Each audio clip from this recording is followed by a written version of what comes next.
Thank you for listening to this episode of Africa Straight Talk. In today's episode, we were joined by our colleague, co-host Kwesi Wilson, who is vacationing in Ghana, West Africa.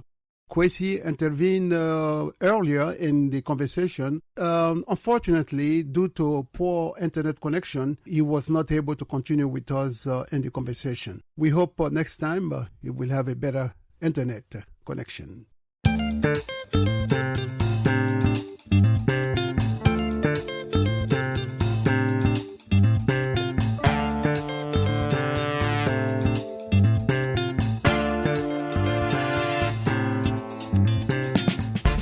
Ladies and gentlemen, welcome to Africa Straight Talk. We are Africa's unapologetic podcast that dives deep into the African immigrant experience in a unique and straightforward way. My name is Kaboshi, and we truly appreciate your continued support of our podcast. Joining me today is my esteemed co-host, Emmanuel Nadeau, host of Africa Mix on KLW Radio in San Francisco, and curator of African Night, an event celebrating music and African diaspora conversations, and Kwesi Wilson, a communication studies professor at College of Alameda and host of the podcast Telling Tall Stories. Welcome, gentlemen. So what's going on in all your lives this month? Well, I guess the first person that we should give, we should open the mic to is our brother over here in Ghana. Mm-hmm. So he can tell us what's going on over there in Africa. He's on the continent. Mm-hmm. I am on the continent. You've been there too long. When are you coming back?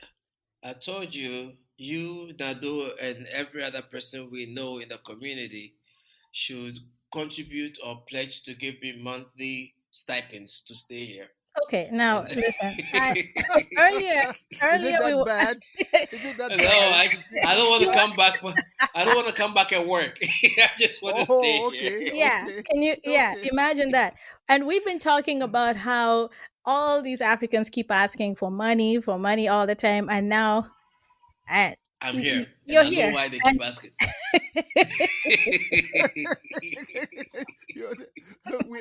we are their ATM. Yeah. No, because before we started, Kaboshi asked me, when am I coming back? And I'm like, I wish I could stay. And the only way I could stay is, how to make money.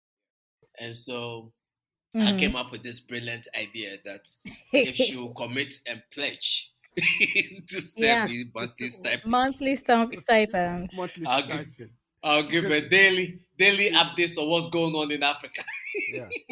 Well, can you imagine? Maybe you should become like one of those pastors over there in Africa that want you to look. Everybody yes, that is a brilliant idea. Oh, yes, that is brilliant. Just start a church. Yeah, start a church. You don't have to go to work.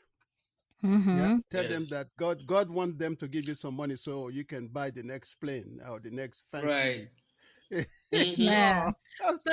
But did you guys see the 5 West African presidents that came and visited Trump in the White House? Were they all West African? I didn't even pay attention. Yeah, they were.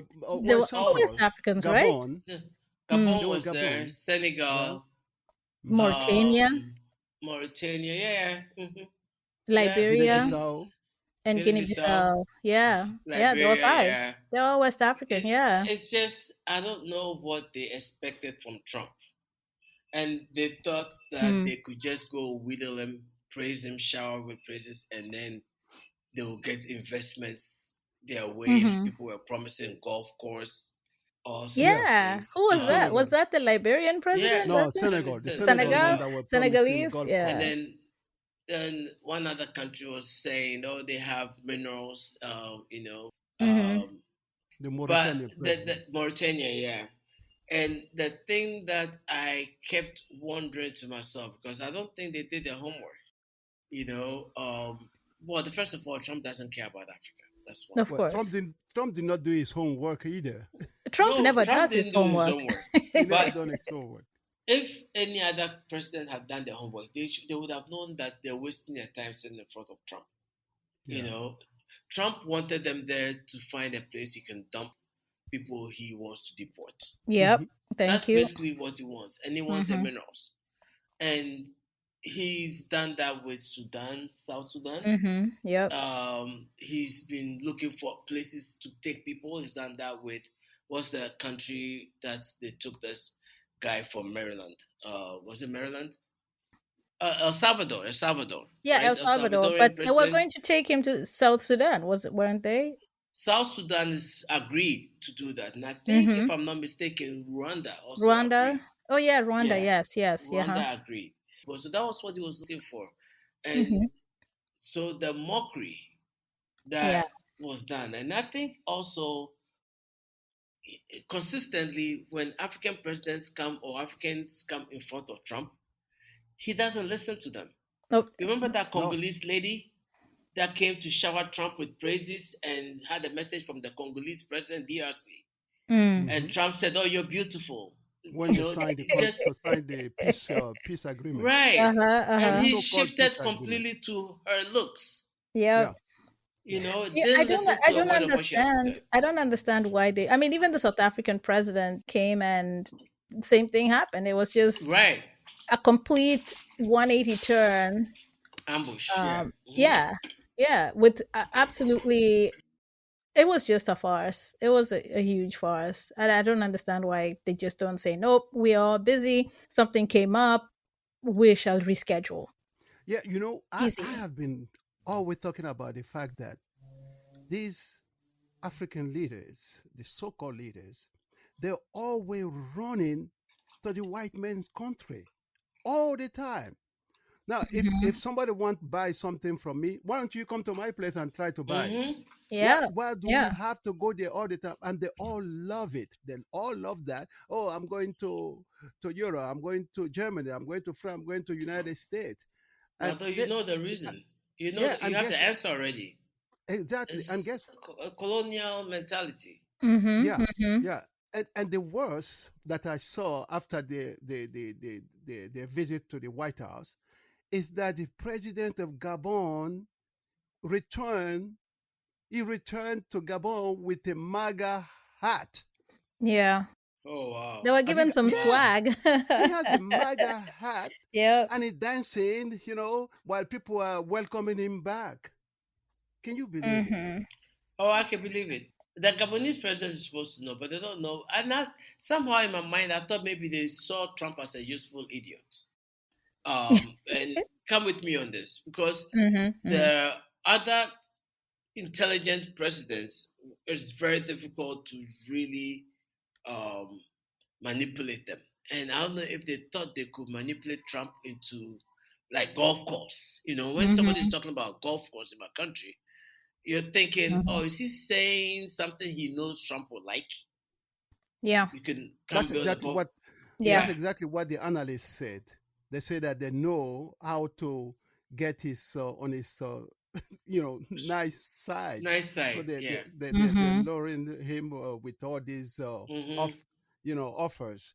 And so you guys notice the worst of it all is when Trump asked the president of Liberia, where did he learn how to speak English? Yeah, that was just crazy. Where Yeah, did he clearly, and it study? shows he doesn't do his homework. That's what I was saying earlier. Of course. Well, if he's smart, he will know how Liberia started. Yeah. Exactly. Liberia's capital is named after President Monroe of all. Exactly. Yep. Liberia was started by United States. So yes. this, but again, we're talking about Trump. He doesn't know anything. He doesn't know what Lesotho is. Lesotho We shouldn't be whatever. surprised. We shouldn't be surprised about anything. One thing that I kind of a little bit blame his entourage. Yeah, he had Who's his? He had the secretary of state. Yeah, Marco Rubio. Marco Rubio was supposed to be advising him on this in this country that are coming to see him. Who knows if he did? But Trump doesn't listen to anyone. Exactly, that's what I was going to say. Everybody who's talked about especially the first term, they said when they're briefing him, you can't hold his attention. He's not able to listen, and his mind bounces from one place to the next. So I'm sure they tried, Yeah, I'm sure they did. He's somebody who likes to wing things. Yeah. So you just go out there and wing it. Yeah. And He got a second term. Yeah. Winging it. At one time, he told them, "Oh, okay, it's taking too long. Maybe everybody introduce themselves because we have other things to do." Can you believe it? Yeah, I'm not surprised. I'm not surprised. And the things he wanted to get to his message. Everything they were talking about, he didn't care. Yeah, and I noticed that all these African presidents, they were slushing in a chair like a little kid at school. Wait, Nado, you wanted them to sit how? How did you? They were supposed to be sitting high with their shoulder high, but they were like caution like this, like they're scared. Oh man, that's embarrassing. Okay, but oh my goodness. But anyway, so again about Trump, the budget passed. The big, beautiful, depending on who you ask, it's either beautiful or ugly bill. So my question is, what does that mean for especially us in the diaspora, both undocumented and documented? Is it going to affect some of it the doesn't things matter that we've who been you doing? are. It doesn't matter whether you are African diaspora or you are documented or undocumented. It affects everybody, this bill. I mean, even the Republicans that voted for Trump, they are affected. And that's actually what I was going to drill at. The ones, those who voted for Trump and thought that Trump would, support them, back them, or, had the same ideology of Trump, whatever it is that Trump is passing, especially with this budget, is also going to affect them in a very negative way. I think it's a good bill. You think it's a good one? Let me tell you why I think it's a good bill. Yeah, why? It's a good bill because this is the bill, when implemented, will get people to go out and vote for the Democrats in 2026. You are. I see what you did there. It's an irony. I see what you did there. Right. Yeah, you are evil, man. No, but you know what? He does have a point. You thought I switched sides or what? I understand. For a minute. And I'm all for, I'm going to ask you questions. I'm going to hear what you have. You thought the Africans got me? Why? Yeah. No wonder you said you wanted to stay in Africa forever. But you know what? You do have a point. If Democrats or Republicans who are now having a change of heart about Trump, are going to be affected by this bill, it might next year, especially next year. Good policy makes good politics. Good politics. Yeah. Bad policy makes bad politics. Yeah. It doesn't discriminate. I just want to know when it becomes effective. And I want it to be effective in time for people to start feeling it before the election. And it's a good thing that we're talking about this now, because our guest today is, it's all about money matters today. And money is always a very, very touchy subject with everybody, whether we have it or not. Even the rich, we feel like those of us who don't have the money that the rich have think that the rich people don't have money issues, but they do. This topic today is going to be a big one. It's going to be an exciting one.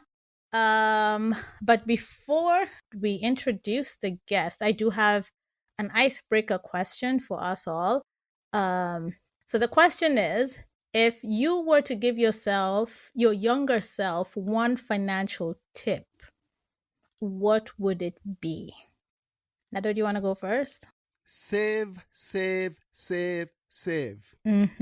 But save what? What are you saving? Saving money. Everything. How much? How much would you save? Maybe you have to save at least, if it's possible, 10% of your monthly salary, if possible. 10%. Wow. 10%. So if you're making even maybe less, maybe 3%. Okay, so if you say 10%, if you're making $100 every month, 10% of that would be what? $10? That'll be $10. $10 every month. Yeah. So in a year, you're saving 120. That feels so little, though. But you just save $100. How about $1,000. If somebody's making $1,000 a year, You're saving $100 a month. yeah, Okay, that and that a is year doable. is 1,200. Yeah, 1,200. Yeah, in 5 years, that's so it's 6,000. exactly. Okay, Yeah. okay. So it's yeah, and I agree with you because I would also tell myself save something. And growing up, I was always taught that about saving. Mm. Always save money for the future. But save where? In a bank under the mattress? Well, we are in the United States, so it will be at the bank. But Mm-hmm. when you were growing up, if you were living in Africa, Mm-hmm. of course you're gonna have to save it under the mattress because I mean, Uh-huh. even up till today, 2025, in my Mm-hmm. country, Yeah. it's very hard to open a checking account.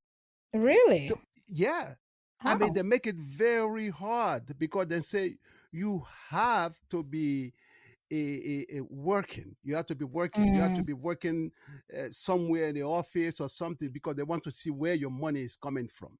Oh. Oh In yeah, Ghana, it they depends don't on the even bank. But exactly I've been because the able to thing open is, accounts here. yeah, I know, but But you're a diasporan, so some of the it's easy for people you. that do not have the regular job, Mm. it's Mm-hmm. hard for Hmm. them to open an account. In As far Kenya, as I know, anyone can open an account, but the problem is it's an expensive affair because they have the Mm-hmm. service charges, which is like every month they're removing money from your account. yeah. So what's Right. the point? And then the Right. interest rates on your savings is just almost nothing.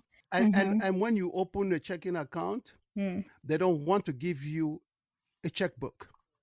They say Yeah. because some people will write a bad check and things like that. So I don't you are, I don't think people people use are even paying people checkbooks now. exactly. People are using mobile money yeah, Yeah. to pay. now, Yeah. yes, of Yes, course, Yeah. mobile money of to course. pay Yeah, we payments. have That's the only M-Pesa, way. But so I wanted nobody to uses touch back check. on something that those said about savings, Mm-hmm. Oh, but right? what would And you do before you do that? Like, if you were to give your younger self one financial tip, what would it be? one financial tip I would have done was I would have purchased home in Haywood way before it became expensive.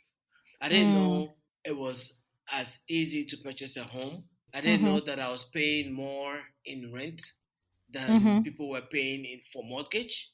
There was Bay Mm-hmm. Point and many other places I could have bought a home at Mm-hmm. Mm-hmm. that I didn't know I could afford. Yeah. But more importantly, not even save, but more invest.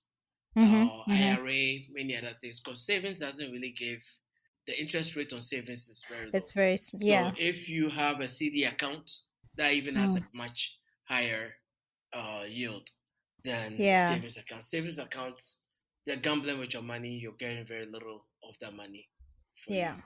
True. Well, Kwesi, Mm-hmm. our guest probably going to chime on that. Yeah. What you just I said. That's can't great. wait. I Yeah. cannot wait. Mm-hmm. Mm-hmm. And that is why we are here today to learn Absolutely. how to get the money. Show me the money, right? Yes, show me the money. Money, money, money, money. Right. Nado, Money. do you want to Money, introduce the guest before you continue of singing? course, of course, of course. Uh-huh. Our guest today is Byb Bibene. Byb Bibene is an award-winning professional performer, choreographer, dance artist, director, writer, poet, and dance educator, originally from the Congo. But now he resides here in the Bay Area with us, in the San Francisco Bay Area. Bibene is the artistic director of Kiandanda Dance Theater and founded Mbongi Square Festival, a multidisciplinary arts festival that gathers dance, music, spoken word, and visual artists from the Bay Area and across the world. He also has a passion for writing. Apart from the creative world he resides in, Bibene is a financial literacy educator specializing in family, financial planning, and index funds. He has spent years helping community members develop healthy financial habits, set and reach their financial goals. Now, he does all this artistic dancing and all this sort of writing. But the reason we have him here today is about his financial literacy educator. Mm-hmm. Bibene, welcome to Africa Straight Talk. Hello, hello. Hi guys, can you hear me? Yes. Yes, we Yes, can hear yes, you. yes, Oh, yes. hey, you guys been having fun in the beginning without me.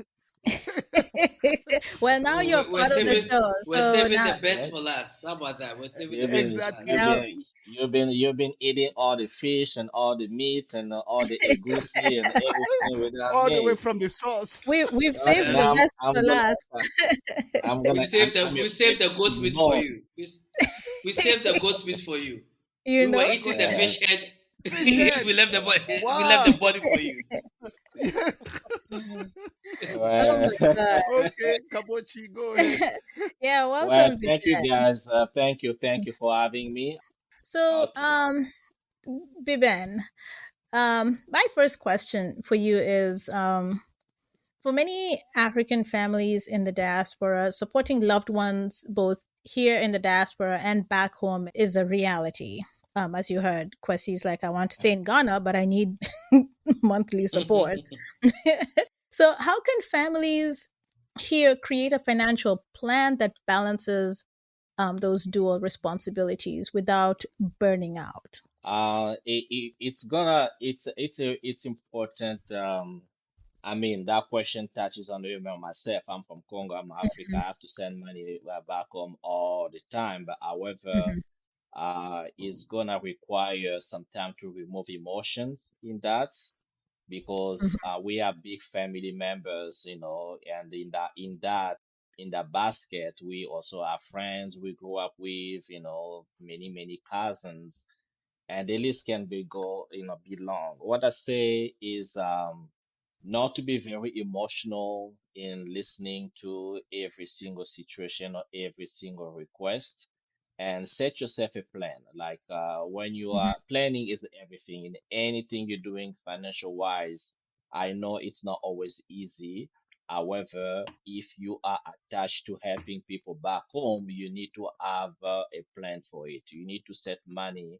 Either you have an account that's gonna, even if it gives you 1% interest rate, and it's simple. I can give you many examples. It's simple as having an Acorns account, for instance, where you know this money going here is only for helping people back home, and I'm gonna have a budget for it. My monthly budget for it is gonna be such amount. It can be $200, $500, $1,000, depending on your means. And you know this money, it's usually the same people we help out over there, you know, unless there's something has happened or emergency, you know, made up emergency or not. So you just gotta stay mhm. with your budget. You know, I have this much money to spend for my people back home. I can go above it unless my mom, my dad, got really sick, then that's, something you can kind of, break the bank. But you gotta stay with your budget. If it's a $500, you dedicate that for helping people back home. But and stay with it. If that's gone, it's gone. Yeah. That's kind of hard though, to create those boundaries, because I think as Africans, when we come here to, like to the United States, for example, or to Europe, or even to go to Asia, Australia, um, we almost feel obligated, or the mandate is, because you've managed to get on a plane and cross however many oceans, um, you you now owe us, uh, you know, upkeep, for example, or hospital bills. That is what your obligation and your mandate is. So, I, mhm, I I completely understand that, but we have to understand many people back home don't know what America is. They don't mhm, know what's a fancy, what's the Western world is beside what they've seen on TV.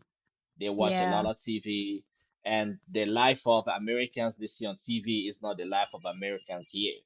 They see, or mhm, I tell them, hey, listen, the movie, the actors you see, there's been a casting.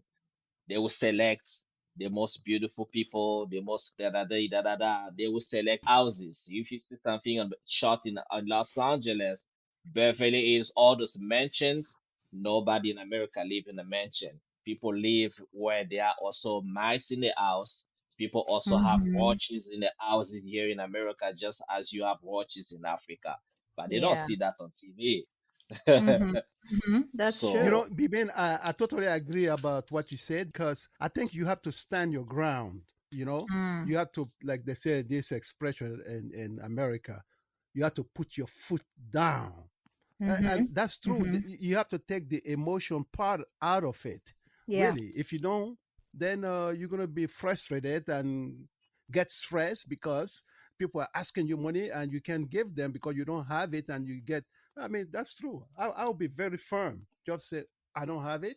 One of the Mm-hmm. things that really blows a deep hole in your budget is stuff you don't plan for, right? Yeah. The little expenses. So when they keep coming and you don't have that in your budget, $20 here, $40 here, before you know it, you've given out $500 or $400 and you didn't even know it in a month. And so Mm-hmm. I think it's exactly. a very good idea to have that cap, that this is how Yeah. much, because every month you know how much, if you're helping, you know how much you can estimate. Okay, this is what I pay. This is the stipend I Mm-hmm. give my parents. This is what, Yeah. but then maybe add 100 or 200, whatever, that you're going to use for miscellaneous requests. And then Mm-hmm. you don't go beyond that cap. Like you Yeah, said, I don't have it, maybe next time. And yeah, Mm-hmm. it's also good to do it on a first come, first serve basis. So when you hit the cap, then for the rest of the month, you've hit your quota. There's nothing Yeah. you can yeah, do. Oh, I don't know about first absolutely. come, So, first served because that I will mean, create you're I'll create a rush constantly, at the beginning of the you're, month. Like, you're, you're, yes. you're constantly Uh-huh. getting a barrage of requests, Exactly. right? Yes. Yes, And Yeah. you are. you're Mm-hmm. always trying to make the determination of who is asking for the hell of it or who really Mm-hmm. needs it. I was going to ask him a question. Yeah. We're talking about outgo. I want to talk about income, like stuff that comes Mm-hmm. in. Mm-hmm. Mm-hmm. Mm-hmm. Um, Yeah, so I have Robinhood, Mm. yeah. and this guy from Burkina Faso led me on to Robinhood, but I kind of don't know what I'm doing on Robinhood.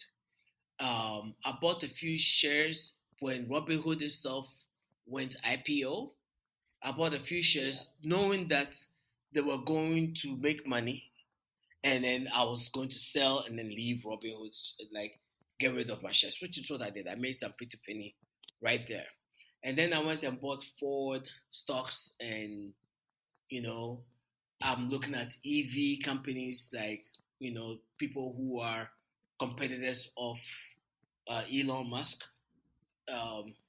EVs.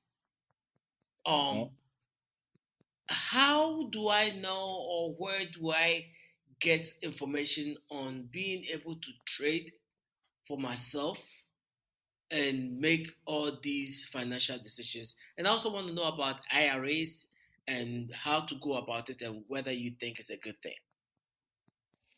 Yeah, it's a big question.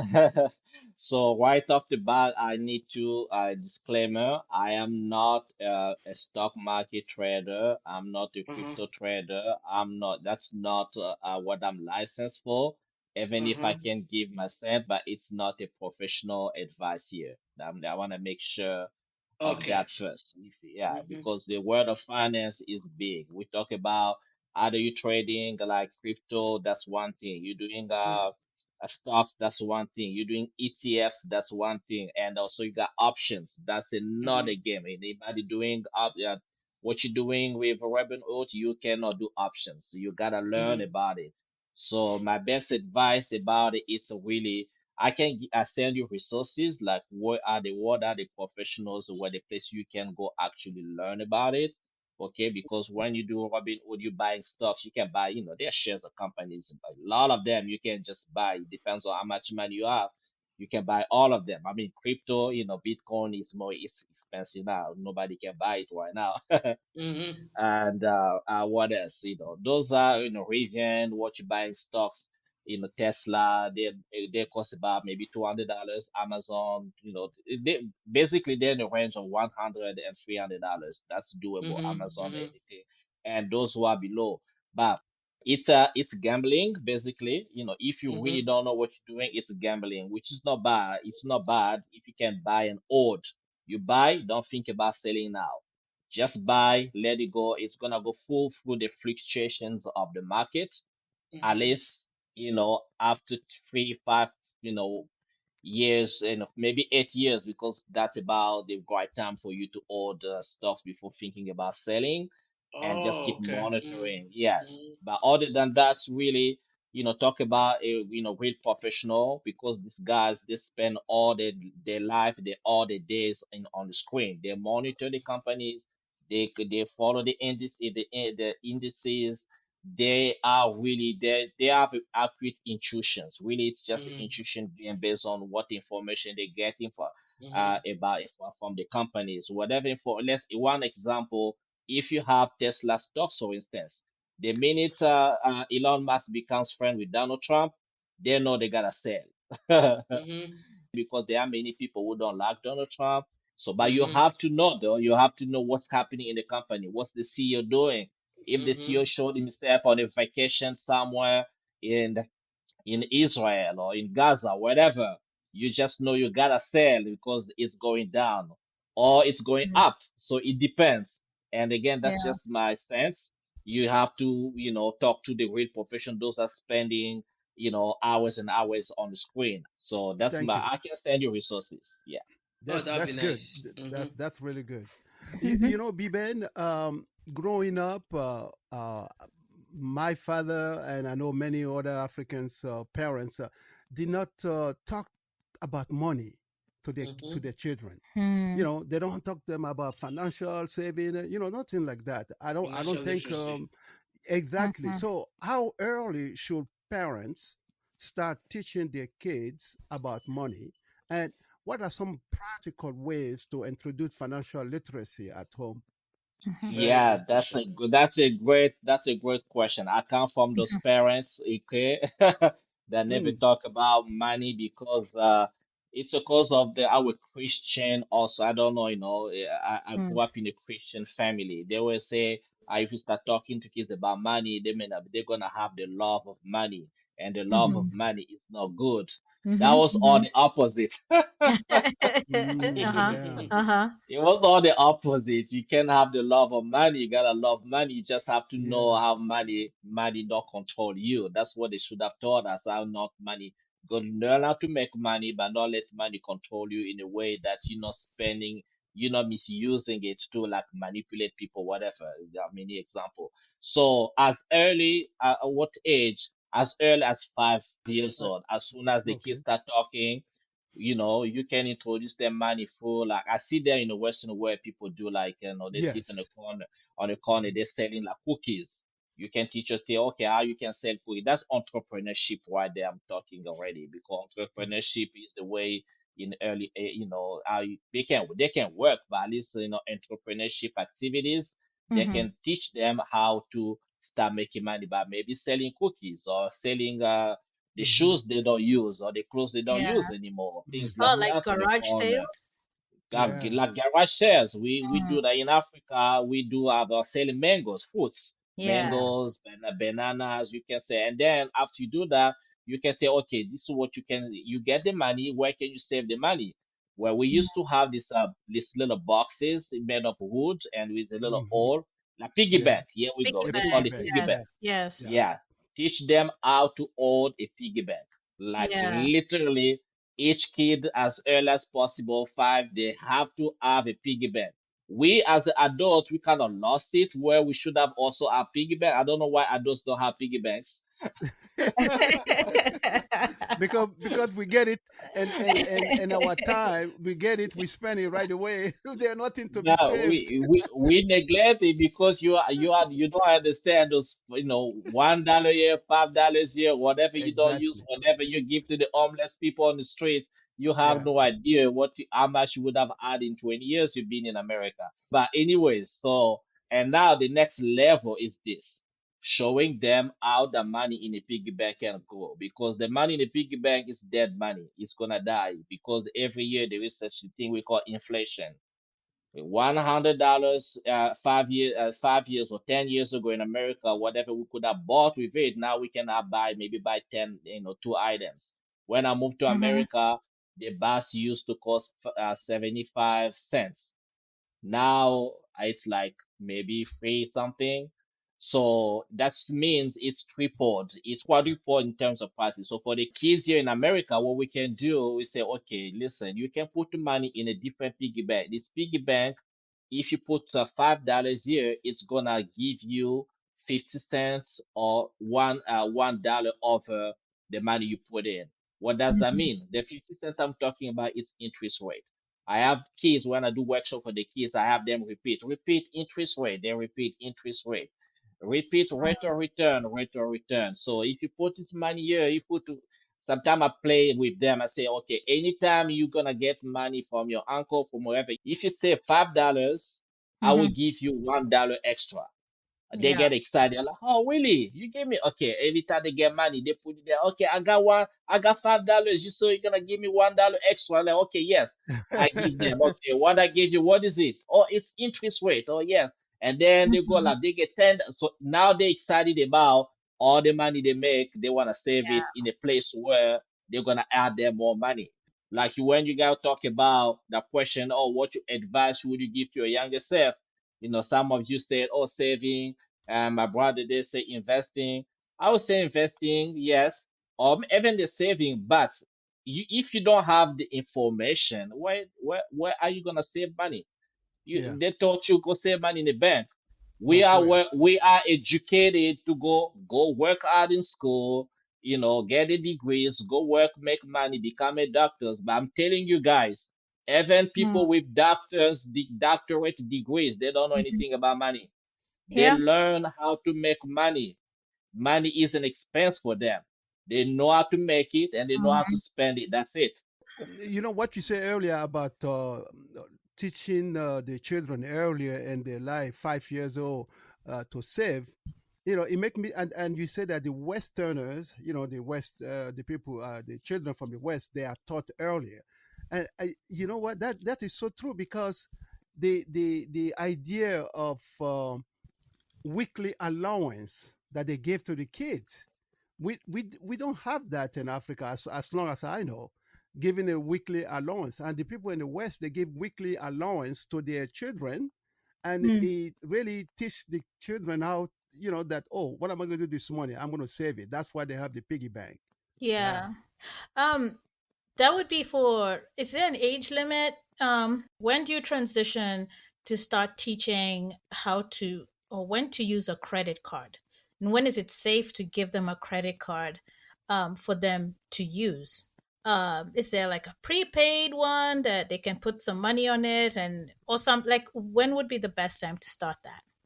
Um, I think, I'll honestly say, 18 years is always a good place. But the most important is not Mm, just the credit card, though. Is like, what is a credit card exactly? They gotta mm, learn any mm-hmm. money in that credit card, it's not your money. Yeah. Mm-hmm. Mm-hmm. It's not your money. Any penny you spend on the card is Yeah. debt.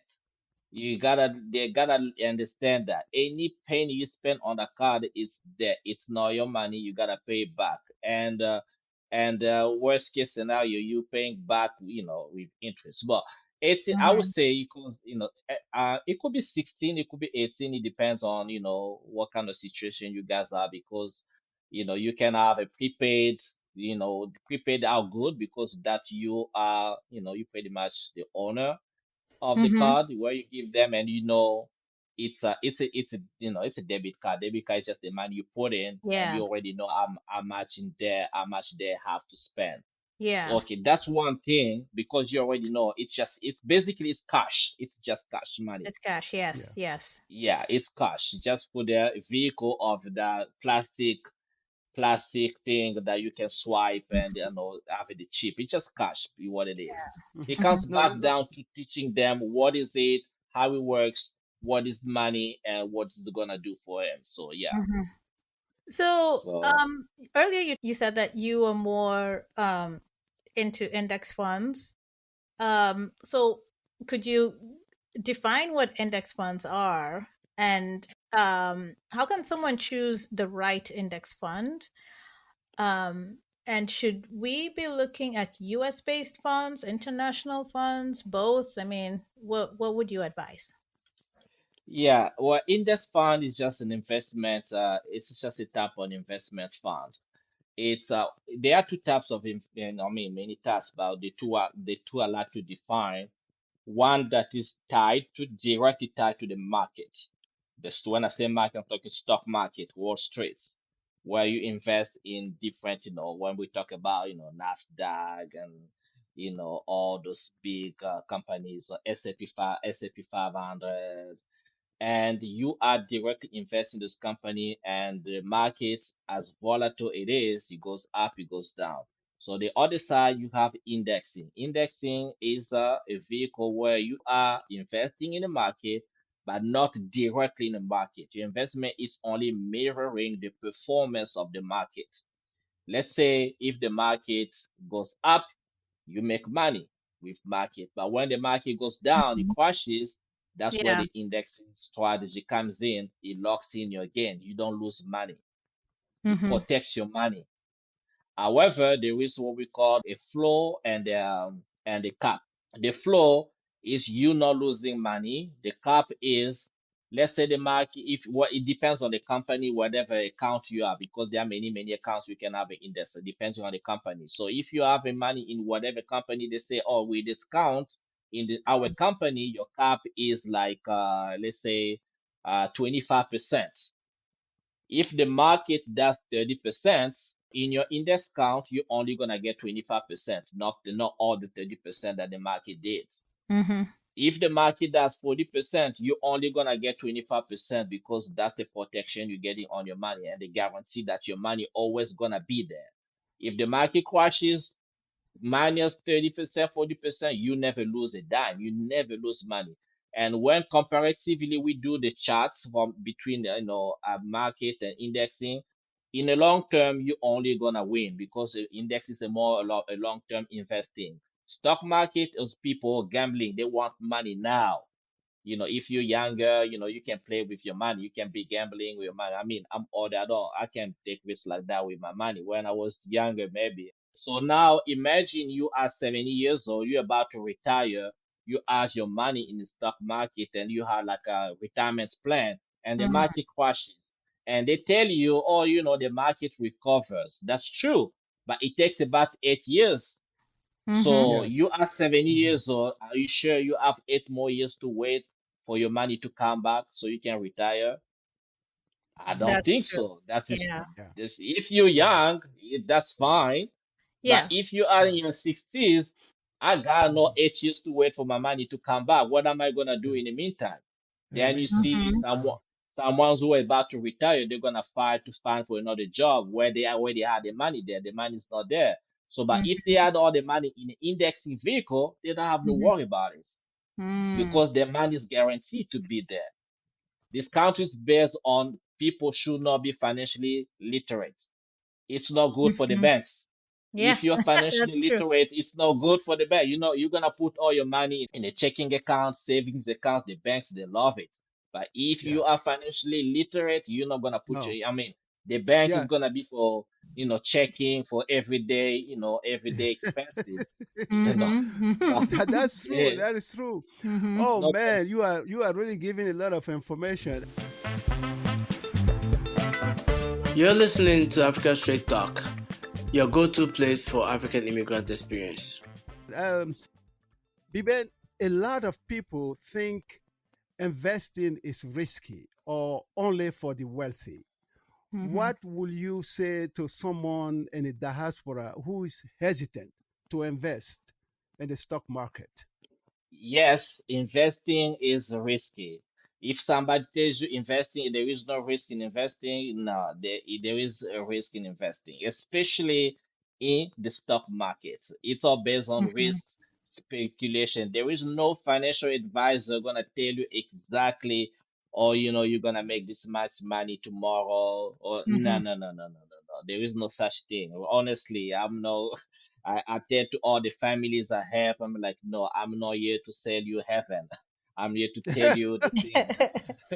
Give it straight You're up. not going to Yeah. promise them. Yeah, No, You're not going to yeah, there's promise no them. yeah. No, sugarcoating here. Sugarcoating, not allowed. no. There's you Mm, gotta do it. So it's risky. You have to understand. Even when I do investing in the Congo, like I'm in the Congo, I do some invest in land in like farm.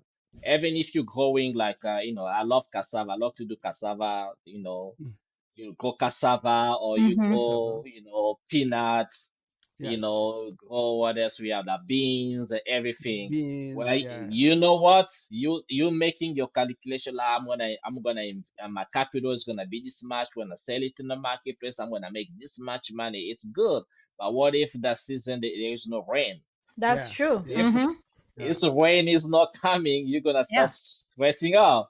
And Mm-hmm. what if the insects they come in, the crickets? Oh God, yes. Okay. And Mm-hmm. what if the guy that sees whatever worms on the ground and then the peanuts you planted, it didn't come up good quality? Even there is it's risky. Yeah, I tell people invest in land, buy da da da. Okay, because the land you can sell it. Yes, it's true you can sell it, but what if the economy is bad, especially us in Africa, our economy gets so unstable? Mm-hmm. It depending on the elections. If an Yeah. election is coming, we don't know if it's gonna be the same president or not. We don't Mm-hmm. know if it's gonna be a war or not. Mm-hmm. So So investing is it's interesting that you say that about the election cycle in Africa. yeah, I had one question came to my mind. So about investing in Africa, the diaspora investing in Africa. Now, do you think it's a good thing because the the the government stability in Africa they're kind of a little bit dicey yeah, that yeah, you can invest there and then there's a coup or something and then the whole thing is just so. I mean, yeah. what can you say about that?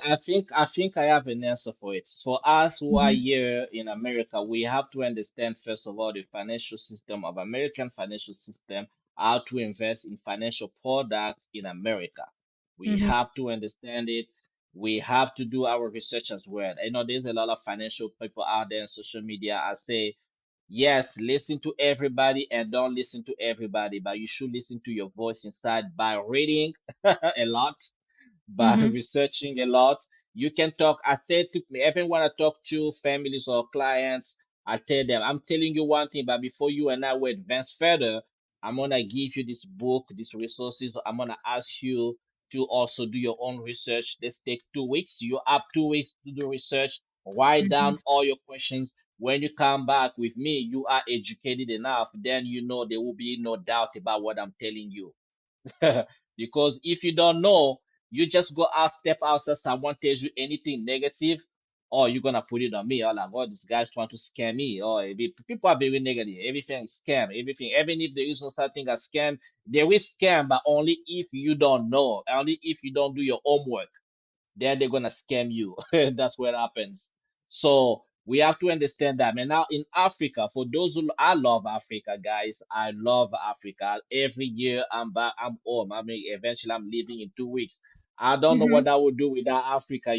America will kill me if I stay here too long. A lot, a lot. But Uh-huh. however, everybody has the situation in Africa too. Depends on which Yeah. country in Africa you come from. Some people still have families over there. Some people don't. Some people are fleeing witchcraft. Some people they I know. I know. It's they don't. absolutely It's a crazy. lot of things. Witchcraft. Mm-hmm. Sometimes you don't have anybody, nobody trustworthy where you come Yeah. from in Africa. It makes it difficult for you to go back. I understand all those things. But if you Mm-hmm. are lucky enough to have some family in Africa, Mm-hmm. some friends, at least even just one trustworthy person, it's a blessing. So make Yeah. sure whatever happens, establish some kind of relationship with Africa. Yes, the politics is bad some usually, Yeah. but guess what? Mostly Mm-hmm. when something happens politically, it usually happens in the capital city, whatever the political capital cities. So Mm-hmm. you have to make That's sure you true. have some kind of ties with remote, That's true. anything remote from the capital. Don't stay in the capital. Yeah, that's very true. That's absolutely true. I've noticed that, and I'm glad that you brought that up. I have Oh noticed yeah, that. Yeah, yeah. the Stay politics in away the from village. capital. Exactly, exactly. Wow, that is so interesting. So, debt, right? Everyone has Yeah, debt of one kind or the other. yeah, And it can feel a little overwhelming, not a little, very overwhelming. yeah, Let me not um, undermine what what it is. What are some of the practical ways to pay it off, especially yeah, for us immigrants here who are juggling a lot of responsibilities, here and back yeah. home? Yeah, how can we pay off this money? What are the strategies to do that? Yeah, that's where, as I said, America runs on debt. Oh boy, it does. Uh, It That's sure does. that, uh, Yes. that Mm-hmm. is America runs on debt. You have to yeah. learn not to be afraid of it, but also you have Mm-hmm. to learn not to have it. Wow, that's hard. How can one do that? I, Not to have it. I like that. To yeah, have I learned not to have it, but also learn not to be afraid of it. Learn if you have it, learn not to be afraid of it. Learn not to stress out about it. Really, because this whole nation is built on debt. It's a debt nation. Debt is it can be it can work for you as it can work against you. You have to learn it. So what do I mean? To manage debt, if you have it's causing stress, it requires lots of discipline, lots of sacrifice that you're gonna have to literally sit down with all you make your income and every single expenses you have, and you're gonna need to aggressively cut. If you go buy Starbucks coffees or whatever coffees, please learn how to brew your coffee at home so you can make your own coffee, and whatever you were spending outside you got put it into debt. If you eat out, Hmm. please make sure how to cook so you can Yeah. cook more at home. Those meals that you can make 2 3 meals on the weekend, so you have Mm-hmm. all week. You don't have to go anywhere. If you go to the job, bring your food at home at work. What they call the Yeah. container. Have a container. Bring your food at work. You have a goal here is to get rid of your That. your debt. Even Mm-hmm. if your you debt. passing food like a smelly, a good like Chipotle, or whatever food is smelling good, you wanna go eat it. Yeah. Please, you gotta resist. Don't go buy anything. Eat Uh-huh. the food you made. Even if you have to eat the same food at home 2 days in a row, 3 days in a row, guess Mm-hmm. what? Mm-hmm. It's just temporarily. You have to be and pay attention to the subscription. A lot of people pay for Yes. TV, they pay for all the things they don't even use. You pay Netflix, you Mm-hmm. pay this, you pay all these channels, you pay this, you pay subscription, and you don't realize that you don't even use it because we too busy working. You go 1 month, 2 months, you never watch the movie. Yep. But Yeah, Yep. guess what? that's true. Those You're paid. people you paying, they take their money, and also those guys who are the subscription, they're smart. They make it easy for you to subscribe, but they make it difficult for you to Yep. unsubscribe. Unsubscribe. Yes, You Yes. yes. you Absolutely. gotta look for the click. You subscribe with 1 click, but to unsubscribe, you gotta go for 10 clicks, Mm-hmm. or you gotta Yep. call them. Make sure Yeah. of that because when you call once, life is busy and you forget. People underestimate the power of a dollar. You think, oh, it's just $1 or it's just Mm-hmm. $5. Okay, you know what? There is something we call compounding. The same way there is a compounding effect on interest rates. Yeah. $1 goes to two. There is also compounding effect on debt. Explain compound interest. What is that? Compounding in debt because it's just your debt keeps growing or you not being able to get out of debt in a timely manner. Hmm. That's what I call the compounding effect of debt. We gotta pay attention to it. So Hmm. unless you purposely borrowed money, use the credit cards or whatever to invest. That's I call it good debt. I have this question about what happens after we are gone. So death is an issue that plagues all of us. We are all going to die at some point, and it's a almost a taboo topic in many households. Like my mother, the other day I tried to tell her that We have property back home in Kenya, and it's a hassle to manage the property when you're here. So, and I have brothers back in Kenya who can pretty much take over some of that property or take over management of it. And I try to get my mom to divide the property into two. I have two brothers. Let each of them, manage each other's, I mean, the properties. And my mom was like, "Are you trying to kill me before my time?" And I'm like, "No, I'm trying to save you, from all the headache of you being the one to manage this property." But you see, how do you broach this subject of inheritance and trust and even life after the patriarch or the matriarch is gone? How do you approach that? Yeah, Mm-hmm, it's a tough one. It is a tough mm-hmm, one. I live it all the time in my it's almost scary yeah, since 2020. I have mm, had clients where I was, having them acquire life insurance, different life insurance yeah, strategies. yeah, And I'm telling you, I have seen people pass away before my eyes, and all that was missing sometime was just for them to put down a signature, and they mm-hmm, won't sign because they were procrastinating, mm-hmm, and then, I have so many examples of people who have passed away just they didn't want to sign, or someone told them whatever. yeah. I know stuff. People think about death like, people say, oh yeah, when I grow old, listen, I knock on wood. Knock on wood, yes. Death can happen anytime, any day. Nobody, there is no Mm-hmm, guarantee you're gonna go old. So if you have properties, if you have a way to protect them, mm-hmm, don't wait.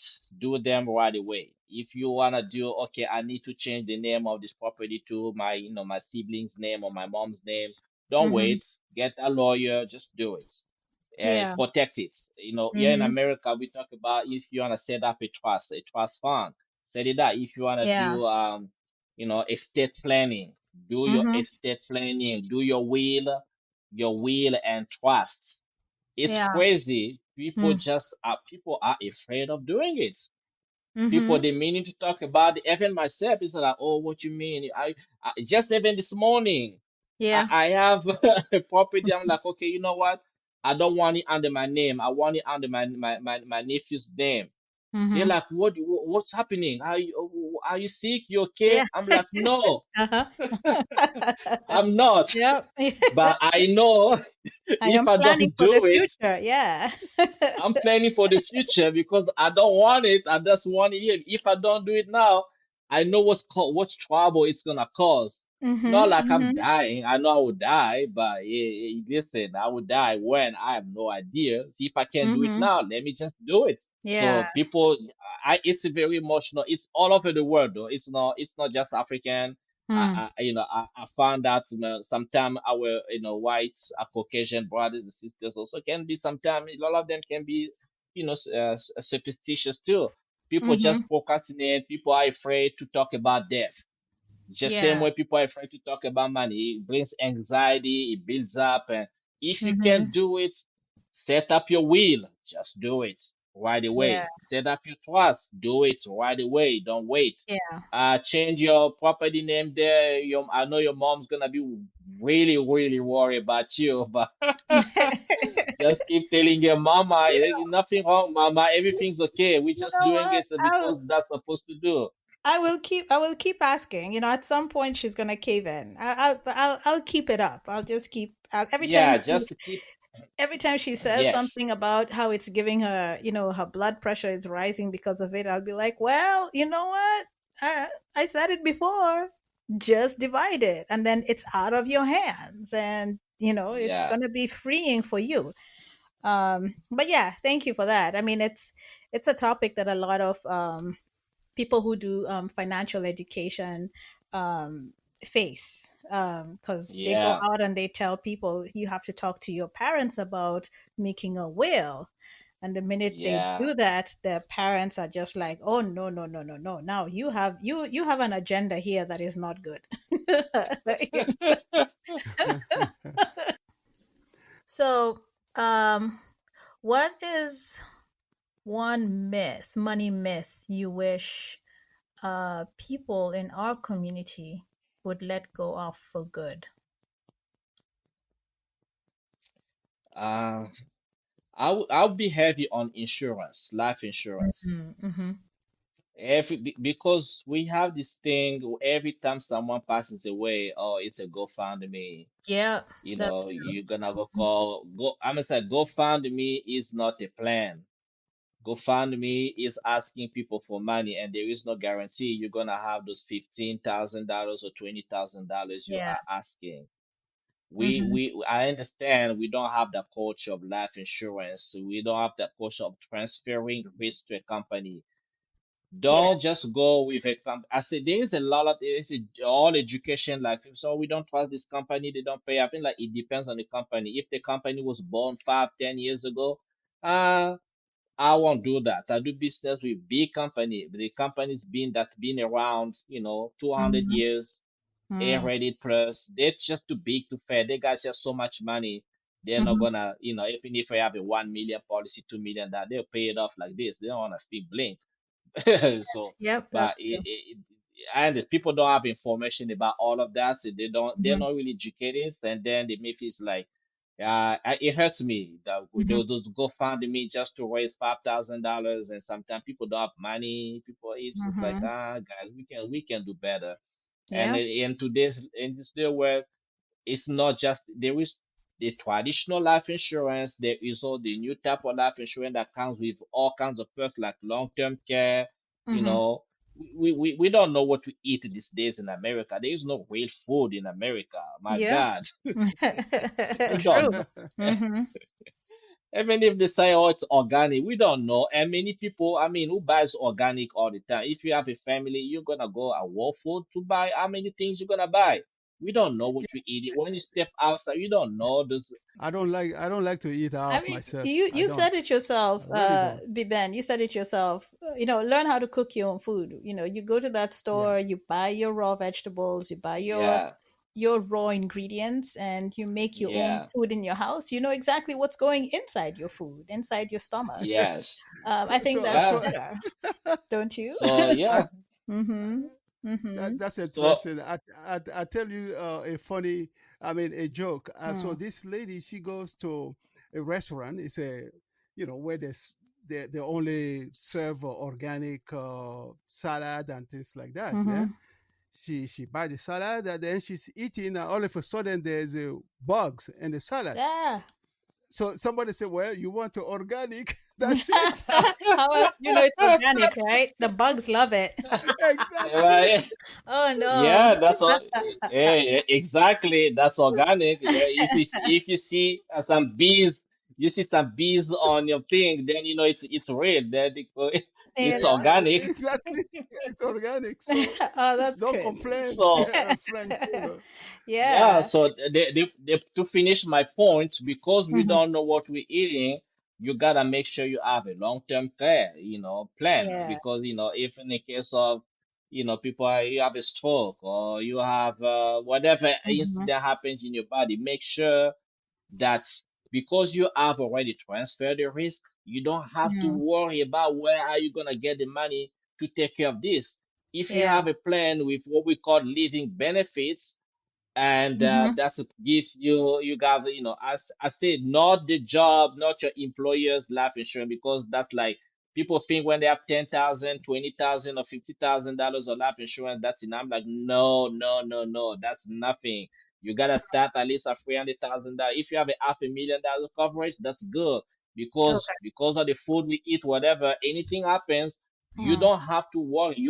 It's called life insurance. It's not called death insurance, but people think about it just as death. You die, Mhm. the money goes to the beneficiary. No, look for a permanent plan where you are alive. You can access your money while you are alive. Oh, okay. It's there. It's not a myth. People think it's a myth, but it's not. It's not. It's Okay. not. All right. Before we conclude, at the beginning of this show, we asked if any of us had one financial tip to give our younger selves, what would it be? I'm going to ask you the same question, Biben. if you had to give one financial tip to your younger self, what would that be? Yeah, that would be investing. Like Mm-hmm. I really wished I started investing early, but Mm-hmm. I'm going to forgive myself at the same time because I understand information is key.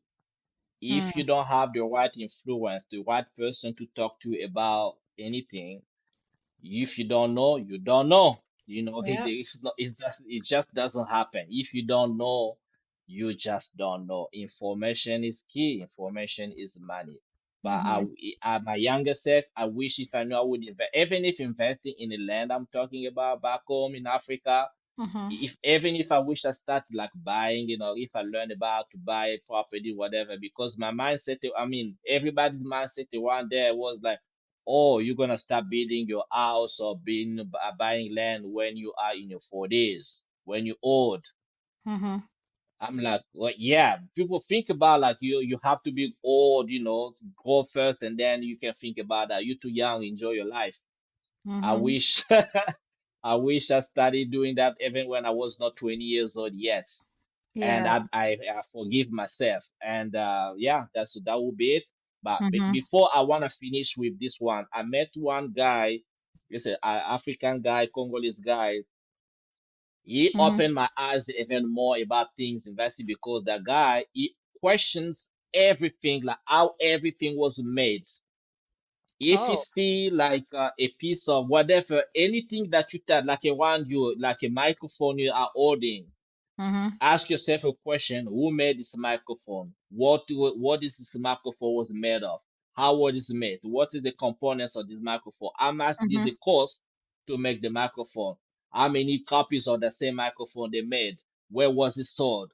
In Oh, how wow. many studios was it sold?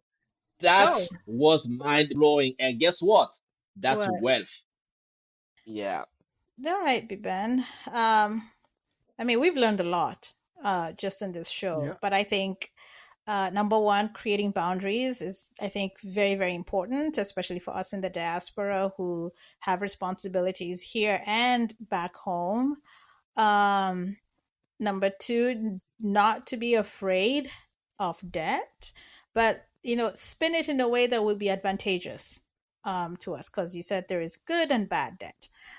So if we can take advantage of what the good debt is to elevate ourselves, I think that that Yeah. would be very, very empowering to our community. And number three, I think for me, curiosity. Always ask questions, always do your research, just so that you're not caught.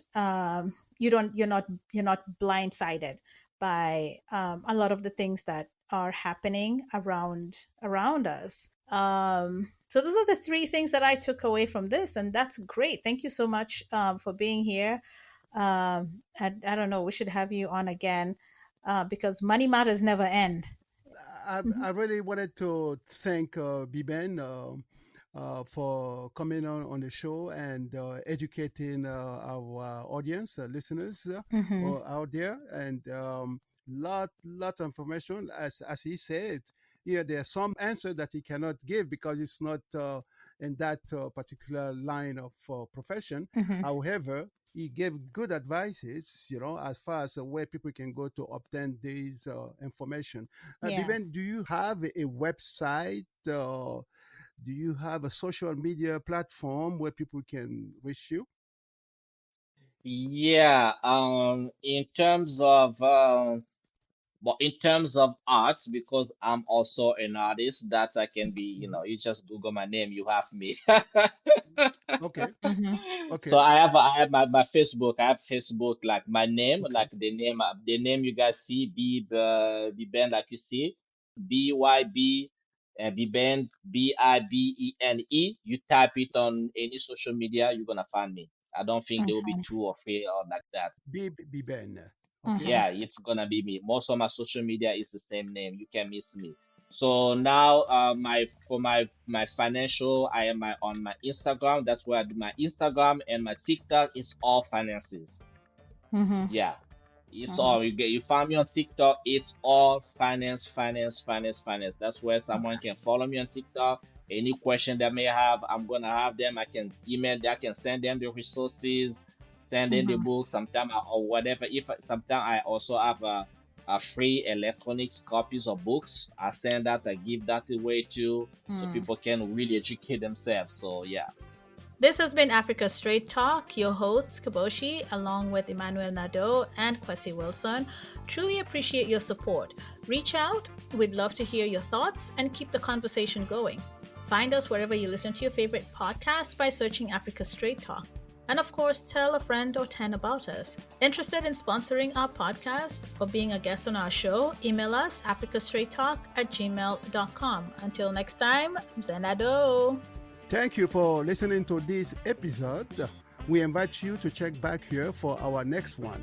In the meantime, be safe, be well, and love one another.